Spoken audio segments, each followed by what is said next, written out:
Aceitem aí, por favor.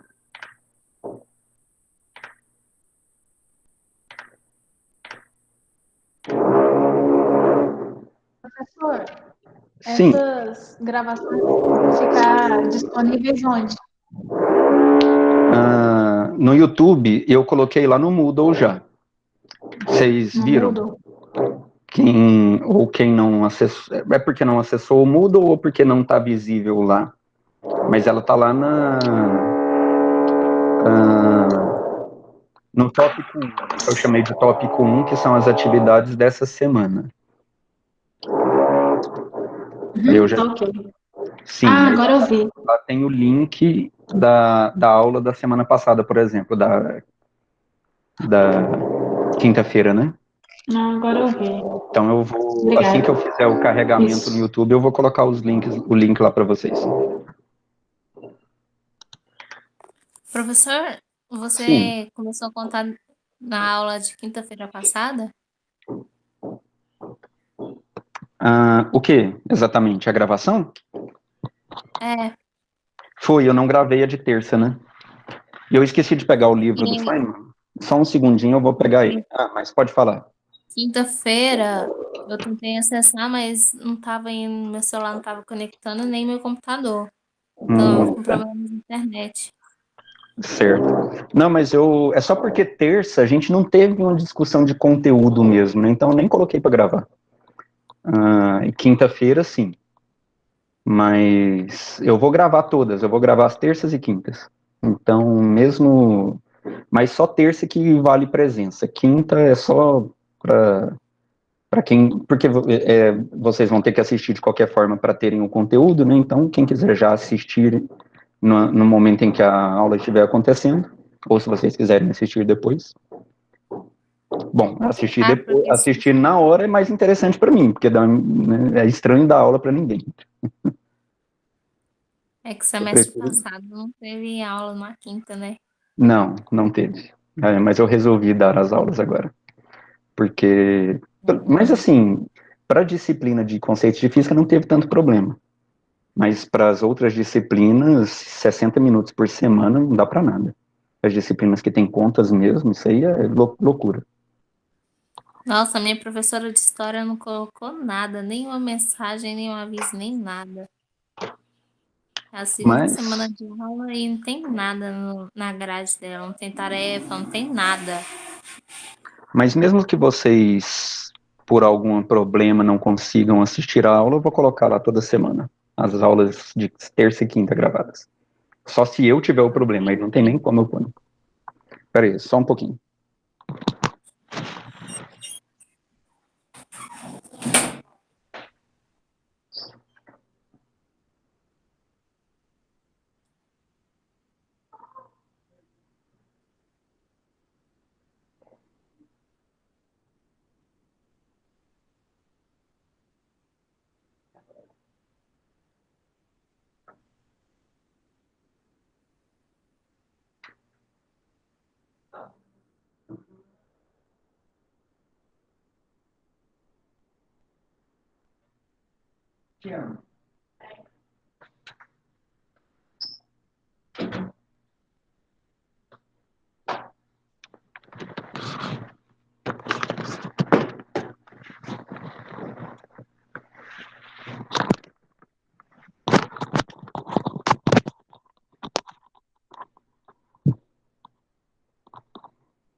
Bom, então é o seguinte, galera. Um ponto que eu queria discutir com vocês era a forma como se obtém as equações na física.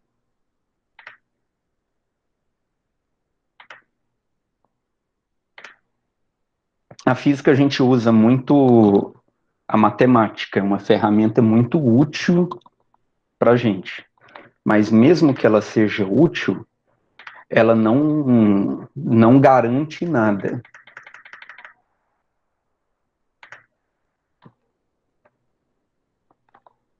Então, posso colocar aqui que a matemática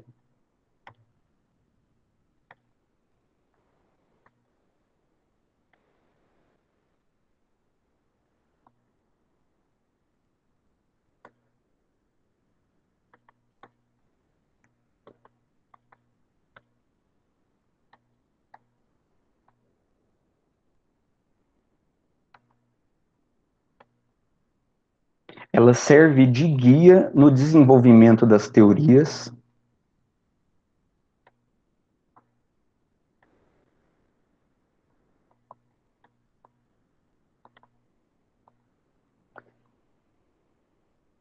Mas ela não garante a validade de nada.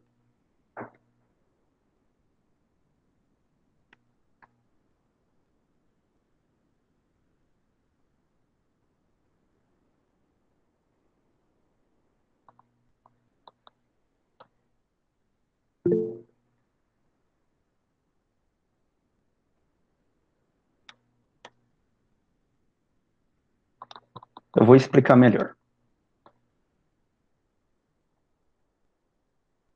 Então, a gente pode, a partir de cálculos matemáticos, e chegar em outras equações, que essas equações elas tiveram origem em umas equações iniciais.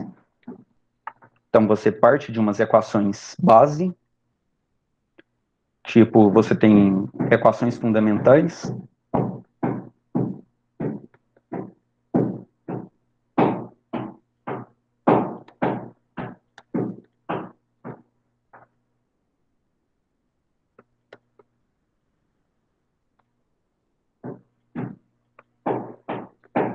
Permite cálculo baseado em um conjunto de considerações.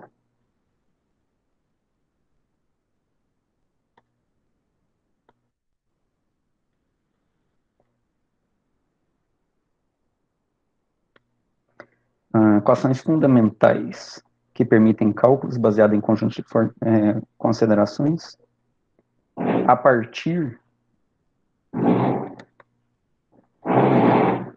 das quais, a partir dessas equações, podemos deduzir outras equações.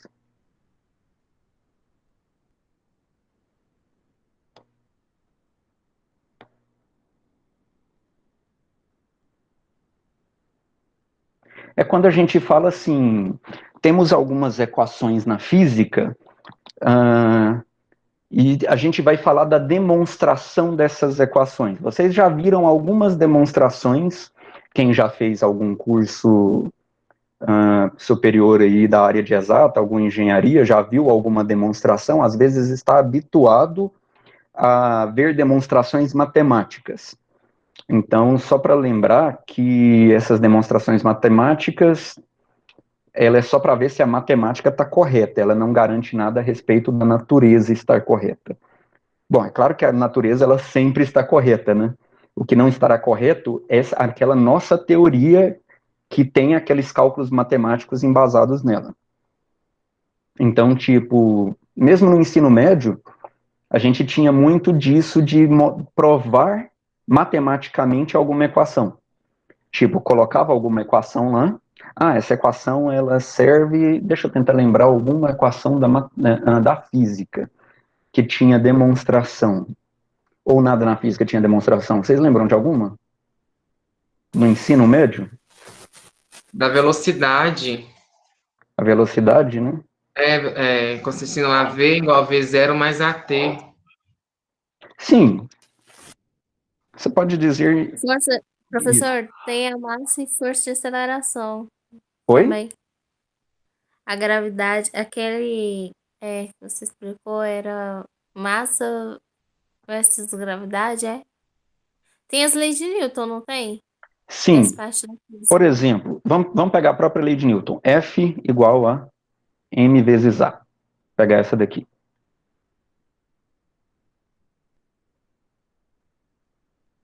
Como que a gente demonstra ela matematicamente? Ou a gente usava no ensino médio, a maioria dos livros usa S também. S igual a S0 mais VT.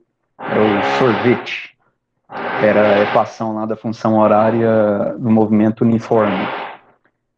Ou uniformemente variado, que a gente tinha o S igual a S0 mais V0T mais meio de AT quadrado. Então, isso aqui é para um movimento uniformemente variado, né, quando você tem velocidade variada e aceleração constante. Aqui a gente tem velocidade constante. Fica muito alta essa broca aí para vocês, porque tá bem do lado aqui na parede o vizinho, fazendo reforma. Então, isso foi a tarde inteira. Tá um pouco alto, professor. Mas dá para te escutar. Não, mas Tá. que bom. Que eu acho que Aqui não tem, deu um trovão aqui que eu tive que soltar o celular. não tem como eu abafar aqui. Não, eu tinha um abafador. Eu não sei o que eu fiz desse abafador. Eu podia colocar ele aqui. Mas beleza. Isso daqui são equações fáceis de demonstrar. Na verdade, a gente não sei nem se a gente leva em consideração que isso daqui tem uma demonstração, porque é praticamente a própria definição de velocidade. A definição de velocidade é a distância por tempo. Vocês vão ver que a definição de velocidade mesmo é derivada, para quem não viu derivada ainda. Né, vocês vão ver que a definição de velocidade é a partir de derivada. É aquilo que os livros do ensino médio sempre tentam enfiar na nossa cabeça como sendo velocidade instantânea. Né, tem a velocidade média e velocidade instantânea. A velocidade instantânea é quando você faz aquele delta S. Deixa eu tirar esse vetorzinho aqui. Embora a velocidade é um vetor, nos livros de ensino médio eles não se preocupam com isso. Delta S sobre delta T. Então, uma velocidade média é quando você pega o ponto inicial e o ponto final, independente do tamanho do intervalo. Mas se você quer saber uma velocidade instantânea, você pega em intervalos bem curtinhos, em instantes de tempo bem pequenos. E aí os livros do ensino médio, pelo menos na minha época, não sei como é que... Tem um bom tempo que eu não dou uma olhada em livro do ensino médio, não sei como é que tá a cara deles hoje. Não sei como que eles estão escrevendo isso, se eles tentam enfiar velocidade instantânea na nossa cabeça ainda, mas eu nunca tinha entendido aquilo. Nunca tinha entendido por quê. Pelo menos na minha época, professor, não tinha esses negocinhos em cima. Que negocinho? Delta, era saber delta S sobre delta T, e depois tinha a segunda opção, que era delta S vezes delta T. Delta S Tinha só aquele vezes tracinho delta assim, T? delta S. Tinha aquele tracinho que tá na frente. Ixi, eu não entendi. O negócio que você falou que não tem em cima é isso daqui? Não, É porque aquele isso aqui é só tracinho, tipo uma é só uma setinha. chave, né? É só uma não. setinha. Isso aqui? É. Não tem, né? Não tem no delta S, só no V. O que é errado. Se tem no V, tinha que ter no delta S, porque isso aqui é uma igualdade. Porque depois tem a segunda opção de multiplicar também, né? Aí Do faz lado delta S esquerdo, vezes V. do lado esquerdo você tem um vetor. Quer dizer que do lado direito também tem que ser um vetor. Se do lado Não. esquerdo é um escalar, do lado direito também tem que ser um escalar. Se você fala que do lado esquerdo é um vetor, do lado direito tem que ser um vetor também. Aí precisaria da setinha. Se você não põe a setinha, você está falando que um vetor é igual a um escalar. Mas eu lembro que nos livros não colocavam a setinha no delta S. Aí eu não lembro do V, por isso que eu não coloquei no V. Mas de certa forma... Tem. Mas de No V certa tem. forma... A professora de cálculo também explicou isso. O ensino médio poderia até considerar que isso aqui é uma demonstração, mas é uma demonstração tão chinfrinha que não sei nem se chega a ser uma demonstração. Que é variação do S, que é o S menos S0, sobre T menos T0. Eu só considero que o T0 é zero na maioria das situações, porque é mais fácil para a gente. É como se fosse um cronômetro, então você parte do zero. E aí você isola o S. Mas isso não é bem uma demonstração. Isso aqui é praticamente a Hoje em dia eles não definição da velocidade. Como é que é? Hoje em dia eles não estão colocando mais o S, esse S de sorvete, não tá mais colocando. Estão colocando o quê? Eles colocam outra coisa. É X? Porque vocês vão usar X o tempo todo. Mas agora vocês vão acostumar com X, Y, Z, que são os eixos cartesianos. E a gente vai fazer tudo em termos de sistemas de coordenadas agora. Eles não estão colocando mais. Isso aqui sim tem uma demonstração um pouco mais rigorosa, Torricelli principalmente, v quadrado igual a v0 ao quadrado, mais 2 vezes aceleração vezes 2, vezes ΔX ou ΔS, não importa, a variação do espaço. Isso daqui teria uma demonstração, você faz umas continhas aí. Enfim, tem coisas mais complicadas. Essas coisas aqui são relativamente simples. Mas, de certa forma, você parte de uma equação inicial. Isso aqui seria uma equação inicial, que, nesse caso, ela é uma definição. Você não demonstra matematicamente essa velocidade escrita dessa forma, que V é ΔX, ΔS ou ΔX. Vou colocar ΔX agora, já que falou que nos livros agora está comum X, ΔX sobre ΔT, já que isso é com... isso aqui não é... Bhaskara é lá da matemática. Bhaskara é puramente matemática mesmo. Estou querendo coisas da física. Alguns professores da física usam Bhaskara. Sim, a gente usa bastante. Mas eu estou querendo, assim, equações físicas. Quando você demonstra alguma equação na física. Quando você faz alguma demonstração matemática, significa que ela está correta? Toda demonstração de uma equação precisa ter uma demonstração matemática? A pergunta é essa. Essa equação aqui precisa ter uma demonstração matemática? Essa equação aqui precisa ter uma demonstração matemática? Vocês já viram da onde que sai a lei de Newton?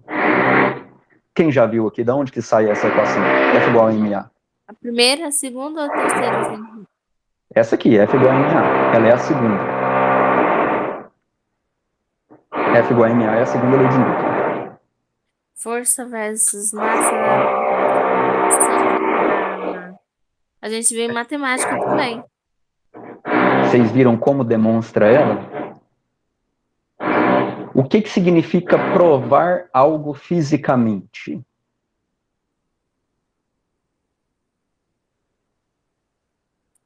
O que significa provar algo fisicamente? Acontece que eu vi se eu fizer aquela continha aqui, se eu fizer essa continha, V é igual a x menos x0 sobre t menos t0, e vou assumir que eu vou partir a minha contagem de um tempo t inicial igual a 0. Então, x, eu vou isolar esse x aqui, vou passar o t multiplicando o v, vai ficar v vezes t, e vou passar o x0 somando. Então, x é igual a x0 somando o v vezes t. Pronto. Não esquece do sinal, professor. Demonstrei essa equação. Essa equação está demonstrada? Assim, a equação está demonstrada. Ela é correta fisicamente falando? Demonstrei a física? A pergunta é essa. A física está demonstrada? Como que a gente demonstra F igual a ma, matematicamente? Vocês já viram? Não, né? Pela resposta de vocês. Alguém deve estar pensando, mas vocês nunca devem ter visto como que se prova que F é igual a ma. Já vi, professor, só que tá nos meus cadernos e... Professor, eu nunca vi, porque quando eu vi essa matéria na faculdade, a professora já colocou essa fórmula aí, ó, F é igual a M vezes A. Só colocou, né? Só colocou, não demonstrou. Certo. Não, nunca vi. Eu vi fundamentos de matemática e fundamentos de física e em cálculo. Certo. Daqui para cá, desse ponto para esse ponto, a gente pode dizer que fizemos uma demonstração matemática extremamente simples, mas fizemos. Essa demonstração matemática significa que a física está correta? Quando é que a física está correta? Quando é que essa equação está correta com a física? Está fisicamente correta? Quando é que uma equação está fisicamente correta? Depende do ponto de vista da equação. Não depende. Não depende. Quando é que uma equação está fisicamente correta? Poxa, que barulho tonante que tá isso aqui.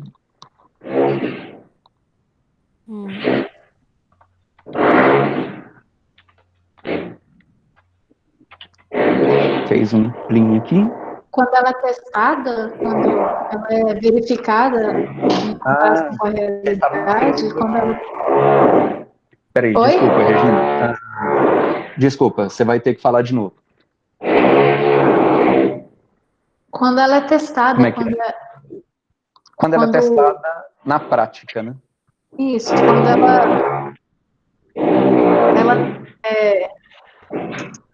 não sei, quando ela demonstra algo que pode ser verificado de alguma forma.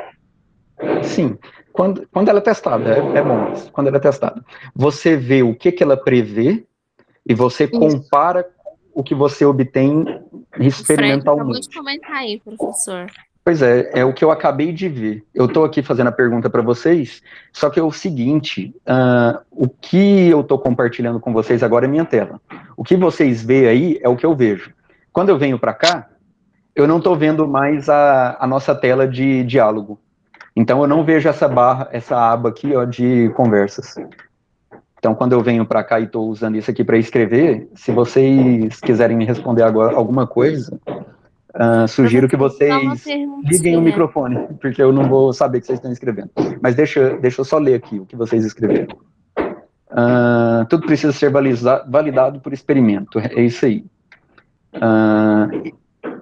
Inércia era a resposta de alguma coisa que eu falei que eu não sei mais o que era, momentos também não sei, na faculdade coloca a fórmula no quadro, não demonstrava, certo, eu também não vi, quando ela demonstra o que acontece na vida real, é isso daí, a partir de um experimento. Pode falar, Nayara?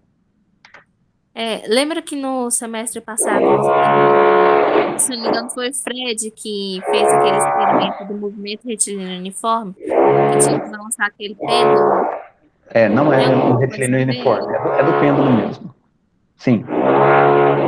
Tem alguma coisa a ver com... Tem sim. Então, Eu tô pensando a aqui que eu ideia fiquei meio em é... dúvida, que quando... É,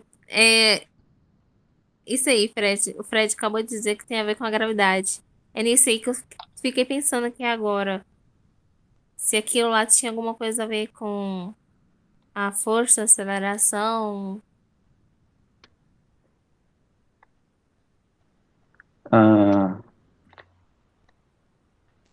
se aquilo lá não tem a ver com a segunda lei de Newton. É claro que você pode usar, quando você vai resolver aquele problema matematicamente, você usa a segunda lei de Newton. Mas aquela equação, você não demonstra a segunda lei de Newton dela. Então a questão é, quando você deduz matematicamente uma equação, você mostrou que matematicamente a equação está correta, mas fisicamente ela não pode não estar. Fisicamente, não necessariamente ela vai estar correta, ela pode não funcionar na prática. Então, a gente precisa de testar aquela equação experimentalmente. A gente precisa ir para um experimento e testá-la. Por exemplo, deixa eu ver se eu consigo pensar em alguma equação mais prática. Eu tenho umas equações tão complicadas aqui agora em mente, eu queria uma coisa mais simples para dar uma ideia para vocês. Porque a maioria das equações que vocês veem no ensino médio, eu acho que elas não são demonstradas na prática. Assim, elas não são demonstradas matematicamente. Mas, enfim, eu não vou botar a equação complicada, não. Vou só falar isso mesmo, que qualquer demonstração matemática, ela não é uma demonstração física. Se você chega e fala, velocidade é igual a ΔX sobre ΔT.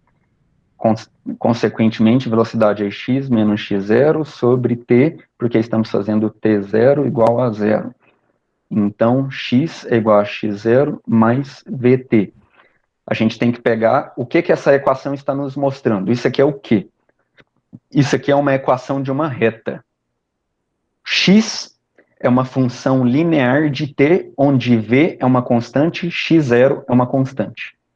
Então, se a gente fosse fazer um gráfico de x em função de t, isso seria uma reta aonde em t igual a 0, ela está cortando o eixo x aqui no x0, e a inclinação da reta, a tangente da reta, vale v. V é igual a tangente do ângulo θ que essa reta faz aqui com a horizontal. Vocês lembram dessas coisas aqui de função afim, né? De equação linear. Equação linear tem um gráfico de uma reta. O gráfico de uma reta, você tem o coeficiente angular e o coeficiente linear. O coeficiente angular é o cara que multiplica o seu parâmetro independente, que no caso aqui é o tempo, que seria o que está aqui no eixo t, no eixo das abscissas. E o x0 é o seu coeficiente linear, que ele está sozinho.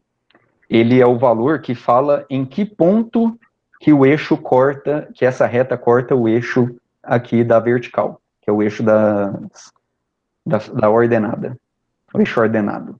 Eixo ordenado e o eixo das abscissas. Então, isso daqui é coeficiente linear, coeficiente angular. O coeficiente linear fala onde corta, o coeficiente angular, ele é a tangente do ângulo θ, que essa reta aqui faz com a horizontal. Então, no final das contas, uma função de x, ele é um a mais bx. Isso aqui é uma função linear, onde esse b é um tangente de um θ, onde esse θ é o ângulo aqui que essa reta faz com a horizontal.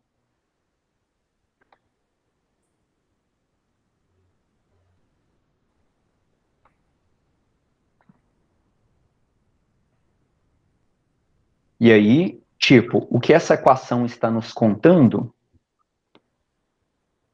é que o gráfico da posição com o tempo seria uma reta, que a partir desse gráfico a gente poderia prever qual é a posição, se a gente conhecer a velocidade, a gente consegue prever qual é a posição do objeto a partir de qualquer instante de tempo posterior.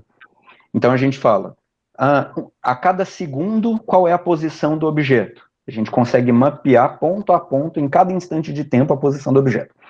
A gente tem que reproduzir isso na prática. Vamos construir um gráfico que fala qual é a posição de um objeto se esse objeto estiver se movimentando com velocidade constante. Aí a gente tem que ir para um laboratório, tem que conseguir fazer um objeto se movimentar com velocidade constante. Aí como que a gente faz isso? A gente tem que ser criativo. Tem que bolar um jeito de fazer um sistema se movimentar com velocidade constante. Eu só não consigo pensar como. Então, essa é o grande tchan dos cientistas. Esse é o desafio dos trabalhos de cientistas, conseguir resolver problemas que parecem complicados de serem resolvidos. Na verdade, esse é um problema até fácil de resolver. Mas tem vários experimentos que você fala assim, o cara é genial por ter pensado nisso. Mas você pensa numa forma de fazer um sistema se movimentar com velocidade constante. E aí você bota o sistema para se movimentar com velocidade constante. Isso aqui é um experimento que vocês vão fazer no laboratório de mecânica no semestre seguinte. Quem for todos vocês vão para o segundo semestre, aí vocês vão para o laboratório de mecânica, vocês vão fazer isso. A gente tem um trilho, vocês vão fazer lá num trilho que é triangular assim, ó, nada mais é do que uma cunha comprida. Essa cunha é cheia de furinho fora a fora. Aí tem um carrinho. Não, aqui é carrinho mesmo. Eu estou lembrando do sistema lá da UFG. O sistema lá da UFG aqui é uma cunha e o carrinho de lá, ele é uma chapinha assim, ó, em formato de tenda, onde essa tenda, ela encaixa direitinho aqui nessa cunha, só que como é cheio de furinho e a gente conecta um sistema que fica soprando ar aqui, fica saindo ar por esses furinhos e gera um colchão de ar aqui embaixo dessa tendazinha. E aí o carrinho, ele fica deslizando por um lado e por outro, sem atrito. Igual aquele brinquedo de shopping, que vocês têm uma mesa cheia de furinhos, e aí tem aquele disco. E aí, quando a mesa está ligada, que fica saindo ar pelos furinhos, forma um colchão de ar que mantém aquele disco suspenso. Aí você vai e bate no disco tentando fazer ele entrar aqui no gol do adversário. E o adversário também fica batendo no disco. Aí o disco ele desliza por um colchão de ar para sair sem atrito. Oi? Você tá falando de hockey de mesa? Eu não sei o nome desse brinquedo de Mas shopping. que você vai batendo na bola, não deixa fazer gol. É hockey de mesa, se eu não me engano.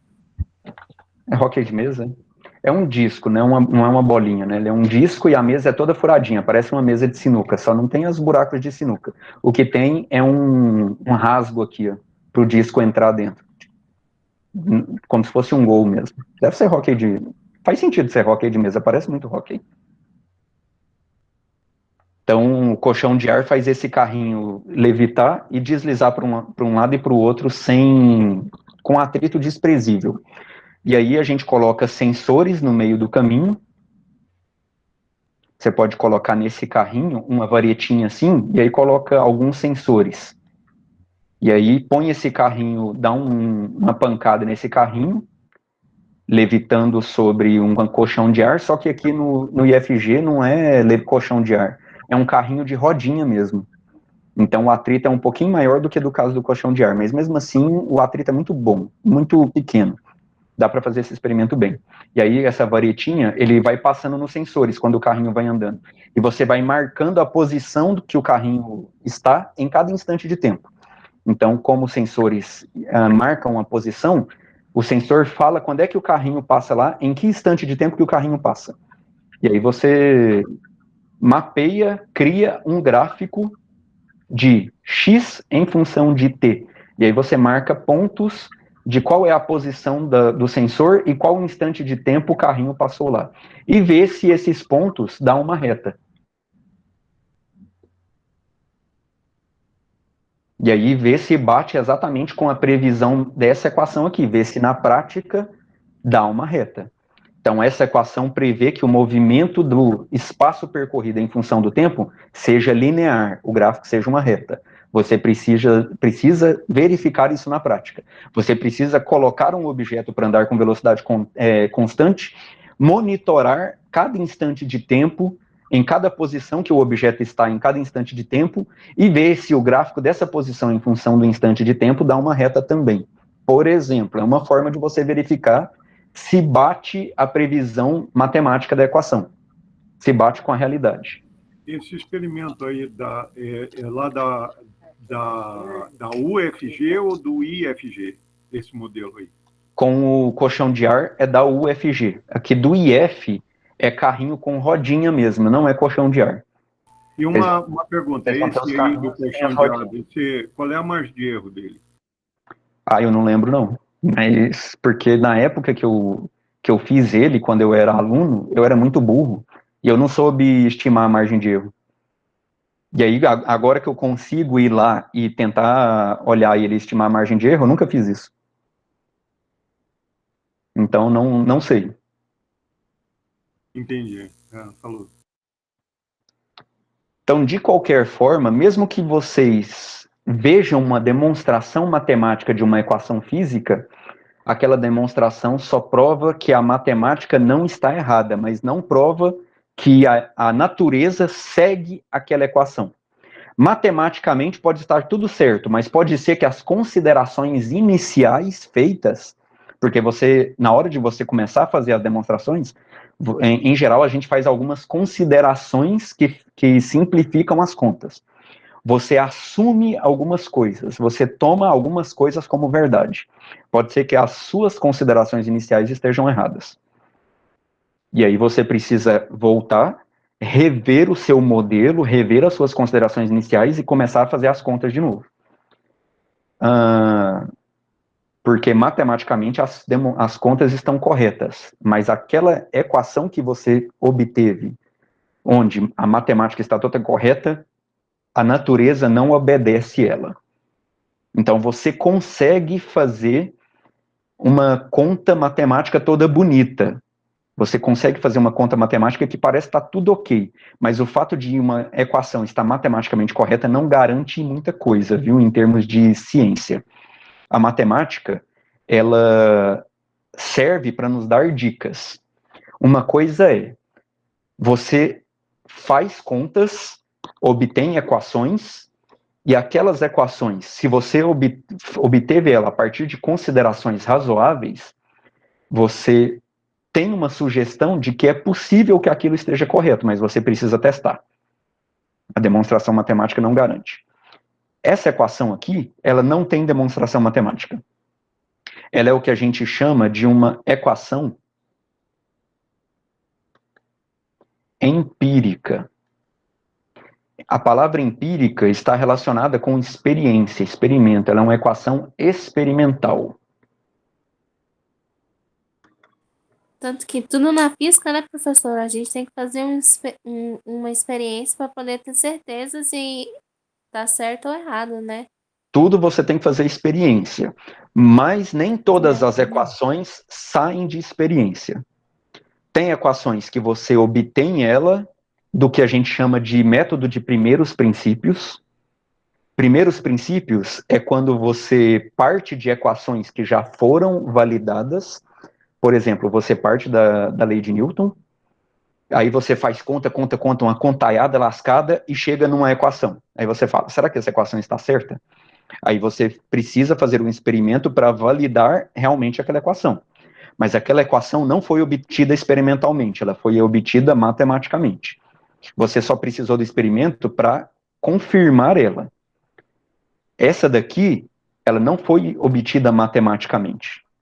Ela foi obtida experimentalmente. Então, todas você precisa do experimento para validar. Mas a forma de obter ela, tem equações que você obtém matematicamente, tem equações que você obtém experimentalmente. As equações que você obtém experimentalmente estão automaticamente testadas.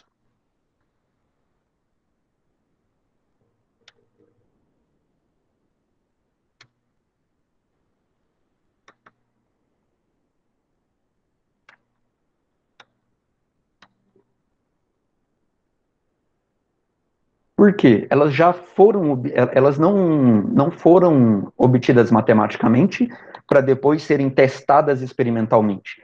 Foi feito experimentos para que a partir do experimento a gente fosse construindo uma equação que se adequasse aos resultados que a gente estava obtendo experimentalmente. Então você observa os resultados da equação e a partir dos resultados vai construindo uma equação. A gente usa os dados experimentais para construir uma equação. Então, aquela equação, ela já automaticamente satisfaz resultados experimentais, porque ela foi obtida a partir dos resultados experimentais. Então, elas estão automaticamente testadas, embora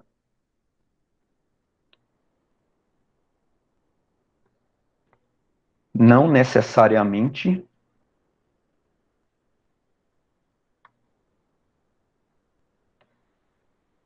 serão válidas em qualquer situação. Serão válidas em qualquer situação.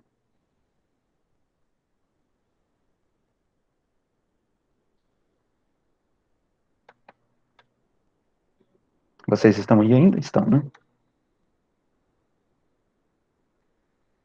Branquinho, uma pergunta.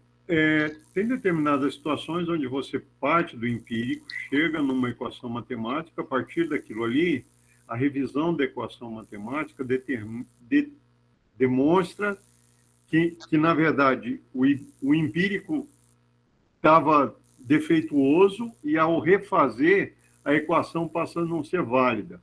Isso aconteceu algumas vezes já, inclusive, como, por exemplo, com a determinação lá do campo estendido e do campo restrito.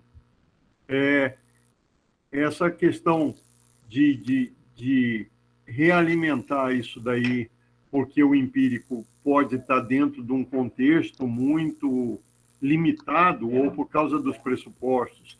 Isso é bem comum?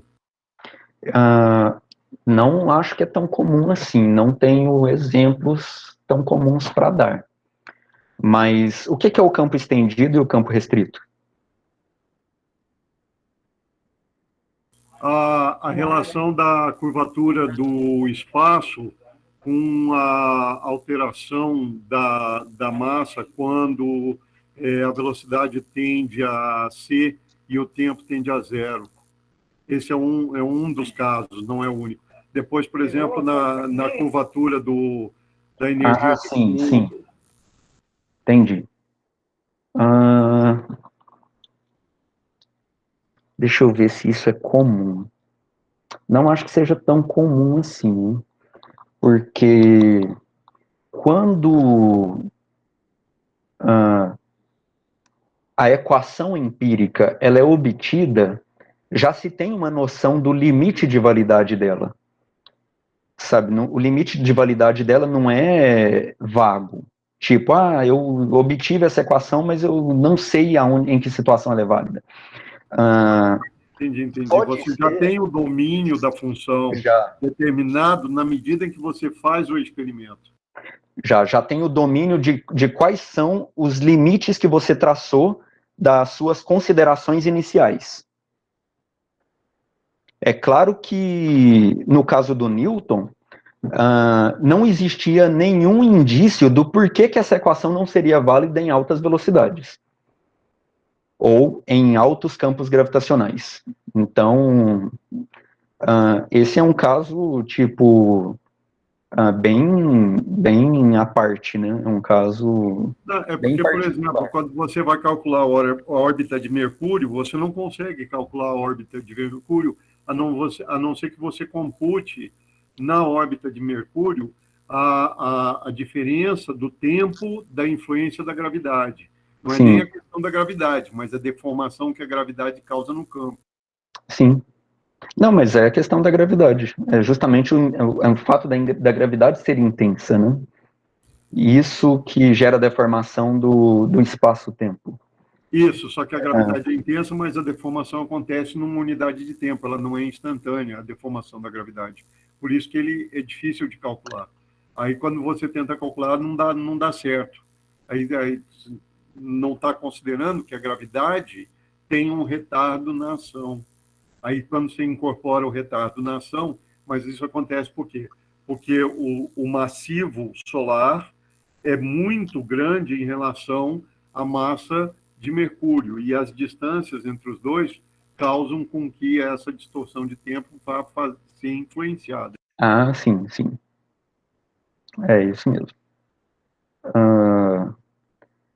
Pois é, mas... E isso não está no nível atômico, né? Não está. Porque a relatividade não é um efeito atômico, né? Ela é um efeito macroscópico mesmo. Esse é o grande problema de tentar unificar as forças, todas as forças.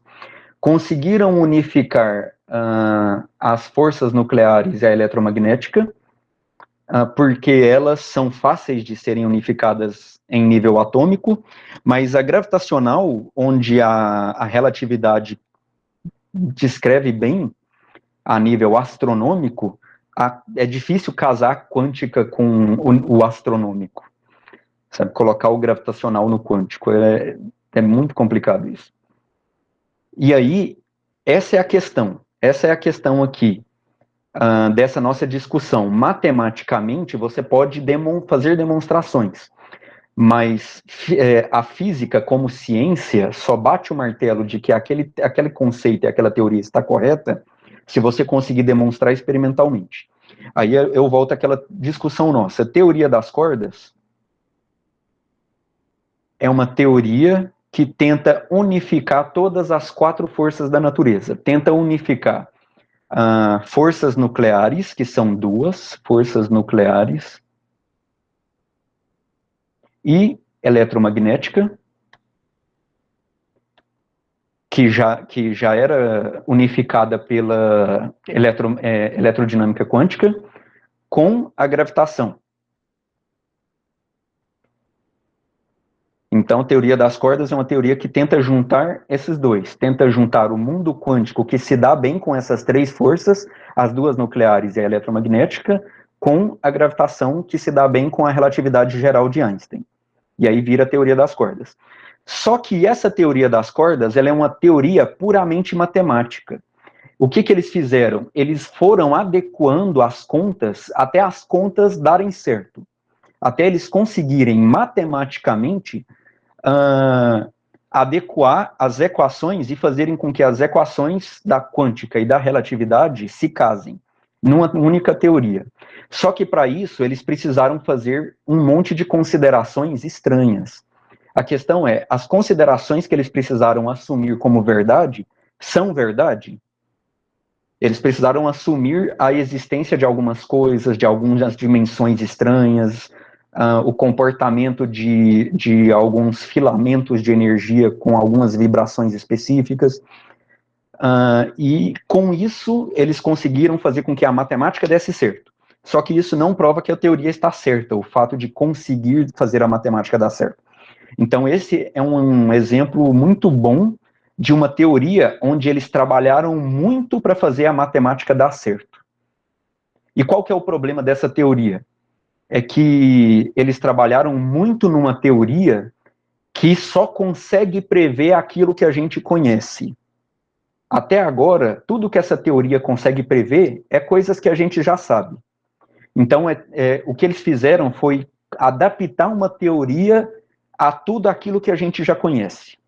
Até agora, essa teoria das cordas não conseguiu prever algo novo que fosse possível da gente testar e falar assim, não, antes dessa teoria a gente não sabia da possibilidade da existência desse fenômeno. Agora, essa teoria permite a gente supor que esse fenômeno existe. Será que esse fenômeno existe? Aí a gente vai lá, testa, consegue observar na prática aquele fenômeno acontecendo e fala, poxa, isso é uma vitória para essa teoria aqui. Ela conseguiu prever algo novo e a gente foi lá e observou que esse algo novo que ela previu existe. Então, é uma chance muito grande dessa teoria estar certa e de que todas as coisas que a gente supôs para essa teoria estar certa, de que elas existem também. Aquelas inúmeras dimensões estranhas, provavelmente elas existem, essas coisas todas. Por quê? Porque se a gente conseguiu demonstrar algo que a teoria previa,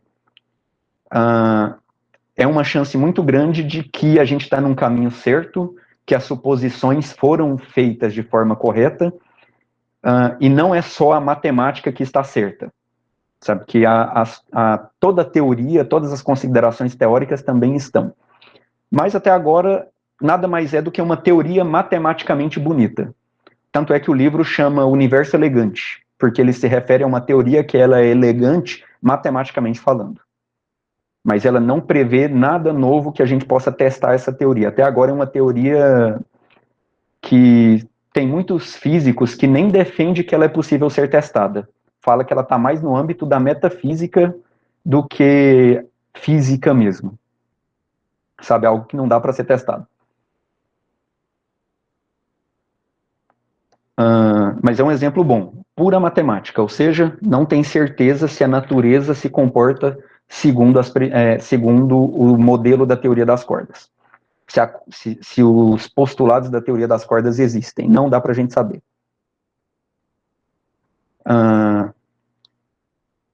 Então, tipo, quando a gente faz experimentos e constrói uma equação matemática, a gente vê, baseado nos experimentos, quais foram as considerações que a gente precisou assumir.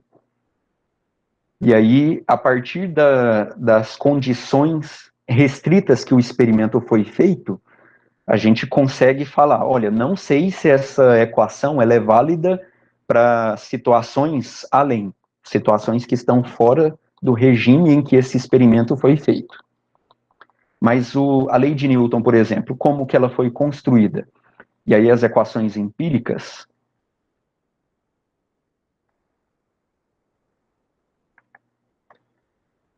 só para vocês terem uma noção, vocês podem pensar elas mais ou menos assim, ó. A gente quer estudar o seguinte, vamos estudar o efeito da aceleração sobre objetos quando a gente aplica força sobre eles. Então, esse A aqui é a aceleração. Então, estamos lá numa mesa, aí eu tenho o bloquinho, aqueles bloquinhos que nunca faziam sentido nos exercícios do livro de ensino médio. A gente pode pegar um bloquinho somente, é uma massa qualquer, e a gente vai fazer isso com o mínimo atrito possível, dá um jeito de pegar uma situação onde a gente consegue minimizar esse atrito aqui. Um sistema polido, lubrificado, talvez com um lubrificante muito bom, né, que permita esse bloquinho deslizar com um atrito, a gente pode desprezar com aproximação muito boa essa desprezada. E aí a gente fala, esse bloquinho tem uma massa M. Se eu aplicar uma força F sobre esse bloquinho, qual vai ser a aceleração que eu vou adquirir? Vai lá e testa. A gente simplesmente mede. E aí como que a gente mede a aceleração? Bom, a gente tem que dar um jeito de monitorar, cronometrar a velocidade do bloquinho em vários instantes de tempo diferente. Na época do Newton, eu não sei como que ele cronometrava, mas talvez com clepsidra, porque eles não tinham relógios precisos, de precisão. Professor? Oi. Mas nesse caso, tem que desprezar se a superfície ela é rugosa ou lisa, né? Ou tem que levar em consideração? Você constrói um sistema onde você já elimina o atrito. Você já faz isso, você já constrói o sistema de atrito desprezível. Então, a superfície é lisa, você lubrifica a superfície, o bloquinho também é bem liso. Então, você testa o que for possível, você usa a criatividade de tal forma que quando você pegar esse bloquinho e empurrar ele, você vê que ele desliza bastante, até cair da mesa e quase que não para. Você fala, opa, né, eu nem vejo esse bloquinho ser freado pelo atrito aí. Então, acho que eu consegui uma situação onde o atrito pode ser desprezado. Não sei. Isso aí é a determinação dos pressupostos. Sim. Você tem que... Exatamente o que o Frederico falou. É a determinação dos pressupostos. Você tem que falar assim, eu quero que meu experimento tenha essa configuração, essa situação, eu vou assumir isso. Primeira coisa que a gente vai assumir é que o sistema não tem atrito. Por quê? Porque atrito complica a vida, eu quero simplificar o máximo possível. Depois a gente trabalha com atrito e vê se a gente consegue trabalhar com um sistema mais complicado. Mas é sempre mais fácil você começar com um sistema mais simples possível. E aí, a gente nunca consegue eliminar 100% do atrito. Mas se você conseguir eliminar o máximo possível, aí a nossa aproximação é que não existe atrito. Isso é uma aproximação, porque existir existe. Só que a gente vai assumir que o pouquinho de atrito que tem pode ser desconsiderado. Por exemplo. E aí, tipo, como que eu vou aplicar uma força? E fazer com que essa força seja constante. O problema é a força ser constante. Eu vou amarrar uma corda e eu vou puxar com a minha mão aqui. Eu estou com a minha mão aqui segurando, e aí eu puxo ele. Se eu puxar com a minha mão, dificilmente eu vou conseguir manter a força constante. Então, outra coisa que eu tenho que ter controle é a força constante. Como que eu faço para essa força ser constante?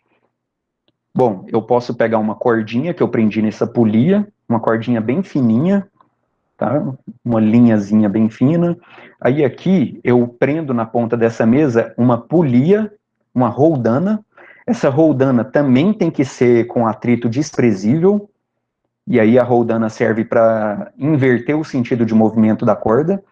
E aqui eu prendo uma outra massa, um outro bloquinho. Aí o peso desse bloquinho, ele vai ser a força que está puxando esse bloquinho de massa eminho da mesa. Então, nesse caso, a força é igual exatamente o peso do bloquinho, que é massa vezes aceleração gravitacional. Só que a gente não tinha, o Newton não tinha esse conceito de que o peso era massa vezes aceleração gravitacional ainda, né? Mas ele sabia que o peso era constante para diferentes alturas. Então, o peso, à medida que o bloquinho está descendo, o peso é sempre o mesmo. Então, a força com que ele está puxando o bloquinho é sempre o mesmo. Então, ele pode construir essa forma de o bloquinho estar sempre sendo puxado com uma força constante. Bom, beleza. Eu sei que esse bloquinho está sendo puxado com uma força F constante aqui. Aí eu dou um jeito de medir a aceleração. Então, eu sei qual que é o valor da aceleração. A aceleração tem um valor x lá. X metros por segundo ao quadrado. Essas unidades, porque a definição de aceleração já existia desde a época do Galileu. Então, x metros por segundo ao quadrado.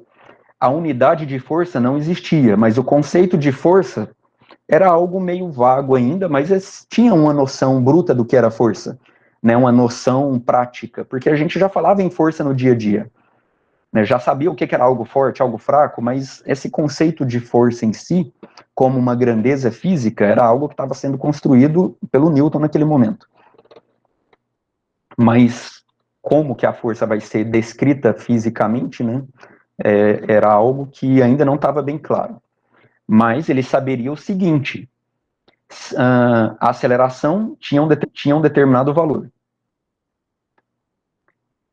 Essa aceleração, ele é proporcional à força? Aí vem o seguinte raciocínio, eu quero que vocês falem no microfone, porque se vocês escreverem aí no chat, eu não vou ler, eu tenho que ficar indo para o chat para ler, e eu não tô no chat agora, a minha visão. Mas imagine o seguinte, qual que vocês imaginam que deve ser a relação entre essa força aplicada e a aceleração? Por exemplo, apliquei uma força F, que o Newton não sabia qual era o valor necessariamente, mas ele mediu um certo valor de aceleração. A pergunta é, se eu dobrar o F, não importa qual que é o valor de F, não importa numericamente o valor de F, porque o número F ainda não estava definido. Mas se agora eu aplicasse 2F, como que a gente dobra? Eu venho aqui e penduro dois bloquinhos idênticos de mesma massa. E aí eu tenho o dobro do peso. E aí, esse bloquinho eminho aqui vai ser puxado agora por o dobro da força. Se eu puxo pelo dobro da força, o que vocês acham que acontece com a aceleração? A aceleração aumenta? A aceleração diminui? O que deve acontecer? Deve aumentar. Quando a gente empurra algo com uma força maior, a aceleração é maior ou menor? A aceleração é a mesma coisa. O que vai mudar é a massa que você está deslocando. E, nesse caso, você está considerando que a aceleração ou a força, na verdade, a força com a qual você está puxando o bloquinho, é o peso desse conjunto, porque você não está distinguindo... Você tem que tomar cuidado. Nesse caso, a aceleração não é a mesma coisa. Ela deve aumentar, porque é proporcional, né? Não, a força que você vai usar vai ser dobrada, porque você está usando duas massas. Com a fórmula, né? Força é igual a massa vezes aceleração. Uhum. Se aumentar... É o seguinte, o Newton não sabia que força era massa vezes aceleração. Mas ele deveria supor que a aceleração deveria dobrar, não? Bom, tenta usar a nossa própria lógica, tenta usar a lógica do dia a dia. Quando você empurra algo fraco, assim, você empurra algo de leve, esse algo anda devagarzinho, né? Se você quer empurrar ele mais rápido, você faz uma força maior. Aí você sabe que aquela coisa anda mais rápido. Então, a lógica é que a aceleração aumenta se você aplica uma força maior. Então, a força que ele aplicou dobrou, porque ele está dobrando a massa que ele está puxando lá. Sim. Agora, ele não tinha certeza se a aceleração dobrava, mas provavelmente ele imaginava que a aceleração iria aumentar. Mas ele testa. Ele podia até imaginar que a aceleração dobrasse. Ele podia até falar, olha, faz sentido que se eu dobrar a força, a aceleração dobre. É uma suposição inicial. mas eu tenho que testar. Então, ele, em vez de simplesmente supor e acreditar no achismo dele, ele vai lá e testa. Ele agora faz esse experimento com 2 vezes essa massa aqui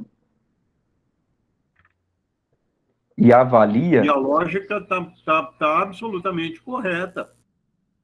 Qual lógica? Como você não sabe que a aceleração da gravidade está somando essas massas aqui, então, se você dobrar essa massa total, para ele, a força total dobrou. Ele não sabe que a força não está dobrando por causa da aceleração, ele sabe que a força está dobrando porque é a força que ele está aplicando no conjunto. Sim, ele sabe, está correta. Ele sabe que a força dobrou. A pergunta é o que vai acontecer com a aceleração desse bloquinho aqui, ó. A pergunta é, ele teve exatamente o controle da força, ele teve. A força é o elemento que ele está controlando. Diferente da forma como a gente escreve hoje, a gente escreve assim, ó, F igual a MA, como se essa força fosse a nossa função e o A fosse a variável independente. Então, a variável independente é quem a gente controla e a força é o resultado.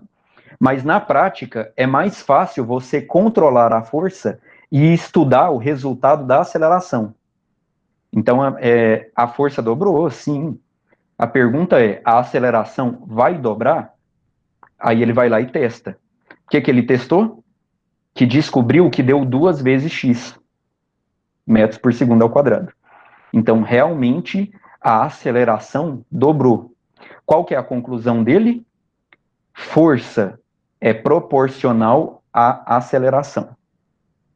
Esse símbolo aqui é símbolo de proporcionalidade. É a primeira conclusão dele. Força é diretamente proporcional à aceleração. Se você aumenta um, o outro aumenta na mesma proporção. Se você quadriplica um, você quadruplica o outro. É claro que ele deve ter feito esse experimento para mais massas, né?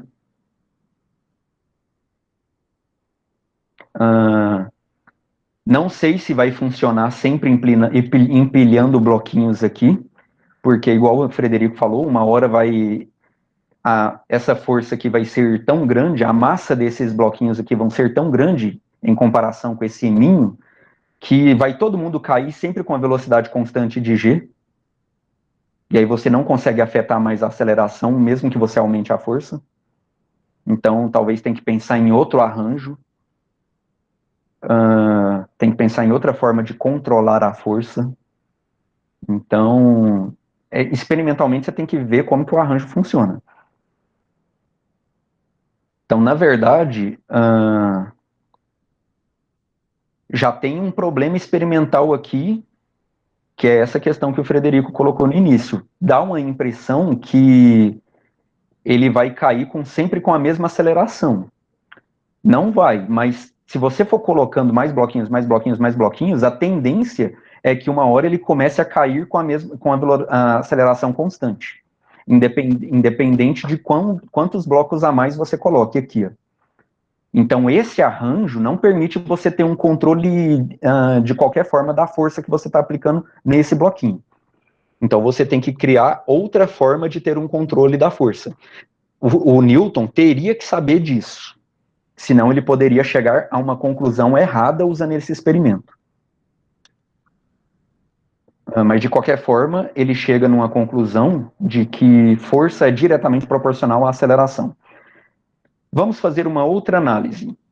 Será que força, qual que é a relação da força com a massa? No caso, a massa desse bloquinho. Esse bloquinho aqui não é importante.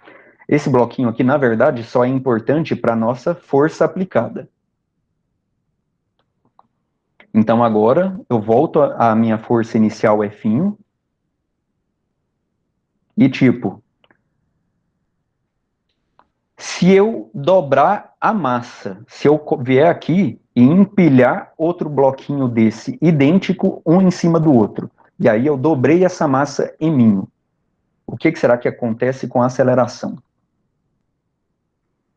Bom, se você empurrar 2 objetos exatamente com a mesma força, um mais leve e um mais pesado, o mais leve, a gente imagina que ganha velocidade mais fácil, né? Então, provavelmente, aumentar a massa desse daqui faz diminuir a aceleração. Só que a aceleração diminui como? É diretamente proporcional ou inversamente proporcional à massa? Bom, tem cara de ser inversamente proporcional, né? Se a gente aumentar a massa, tem cara de diminuir a aceleração. Mas em que proporção? Dobro a massa. Aí a gente vai lá, faz a medida e acha metade de x metros por segundo ao quadrado. Primeira situação, a gente achou x metros por segundo ao quadrado para uma massa m e uma força F. Segunda situação, manteve a massa em e dobrou a força. Isso dobrou a aceleração. Terceira situação, manteve a força e dobrou a massa. Isso reduziu a aceleração pela metade. Então a gente vai testando. O que significa então a conclusão entre a aceleração e a massa? A gente já sabe que a aceleração é proporcional à força. Agora, qual que é a relação da aceleração com a massa? É proporcional inverso com a massa. Inversamente, aumenta. Diretamente, assim, ela é uma relação direta com 1 sobre a massa, né? Inversamente proporcional a 1 sobre a massa. Se a gente dobrar aqui, divide por 2 a aceleração. Se dobra a massa, a aceleração diminui.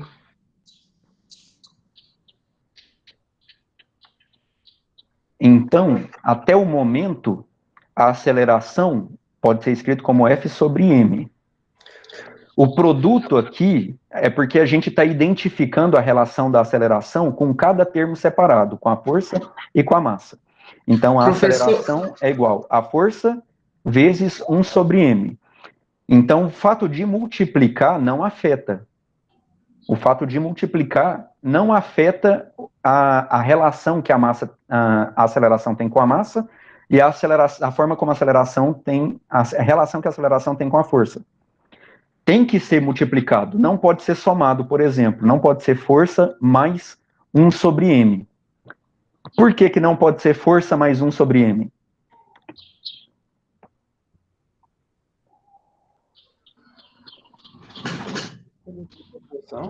Oi?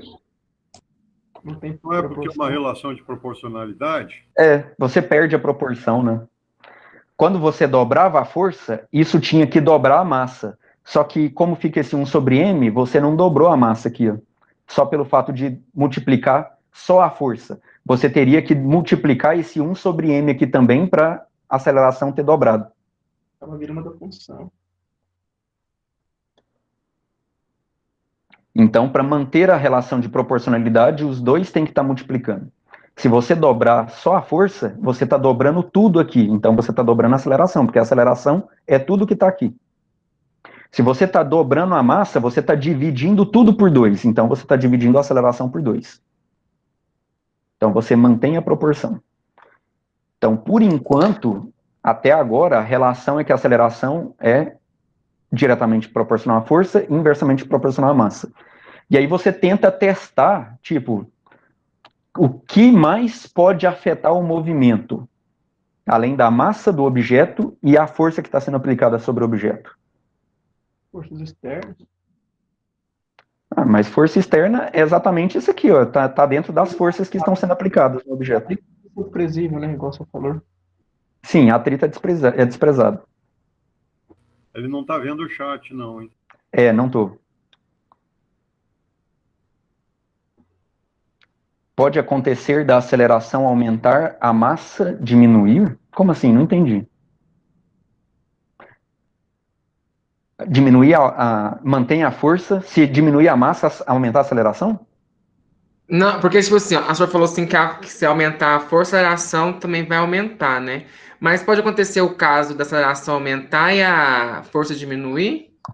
Aconteceu o inverso, a volta.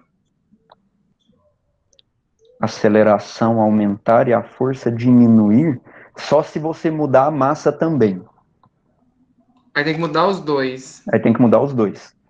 Não tem como você manter na massa constante, você mudar só a força e ter uma variação da aceleração inversamente. Teria que ser diretamente.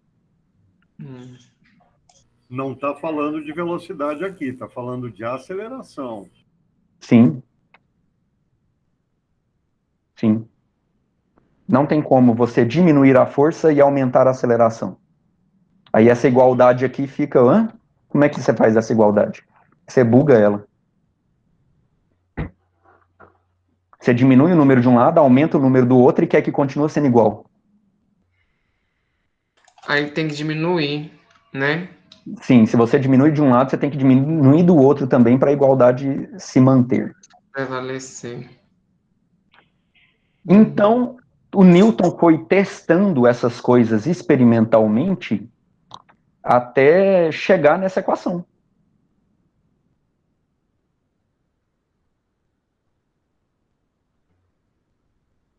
F é igual a ma. Só que você tem uma situação que você pode analisar. O que acontece se a massa variar? O que acontece se aqui, ó, você tem a sua mesa, você tem um bloquinho que desliza com atrito desprezível. Essa massa aqui está puxando esse bloquinho com certa força. E você tem uma vasilha cheia de um líquido. E esse líquido tem um furo que vai derramando água à medida que ele vai sendo puxado. E a massa vai diminuindo à medida que ele anda. Então você está puxando ele e a massa vai diminuindo à medida que ele anda.